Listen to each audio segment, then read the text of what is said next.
ननंद भाभी का ड्रामा। ननंद और भाभी का रिश्ता परिवार के बीच सबसे अनोखा और कभी कभी जटिल भी होता है। कहानी का पहला पार्ट एक ऐसे ही ननंद भाभी के बीच के रिश्ते पर आधारित है, जहां छोटे छोटे ड्रामे से शुरू होकर रिश्ते में खटास आ जाती है। सुबह का समय था, जब स्नेहा भाभी रसोई में नाश्ता बना रही थी। तभी उसकी ननंद पूजा अपने कमरे से बाहर आई।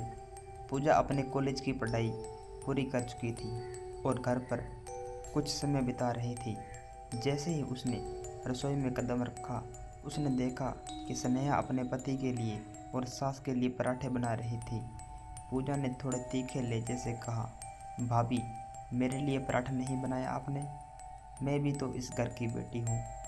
स्नेहा मुस्कुराते हुए बोली, अरे पूजा, तुम्हारे लिए भी बना रही हूँ, थोड़ा इंतज़ार कर लो।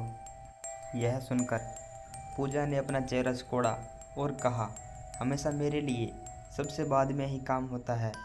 पता नहीं क्यों भाभी, आपको मुझसे कोई खास लगाव नहीं है। स्नेहा को यह सुनकर थोड़ी हैरानी हुई। उसने शांत स्वर में कहा, ऐसा कुछ नहीं है पूजा, तुम मेरे लिए मेरी छोटी बहन जैसी हो। अगर तुम मुझसे कुछ भी चाहो तो बेझिझक कह सकती हो। लेकिन पूजा का मन अब बदल चुका था। उसने मन ही मन सोच लिया था कि स्नेहा उसे नज़रअंदाज करती है और ये बात धीरे धीरे घर के बाकी लोगों को भी समझानी होगी।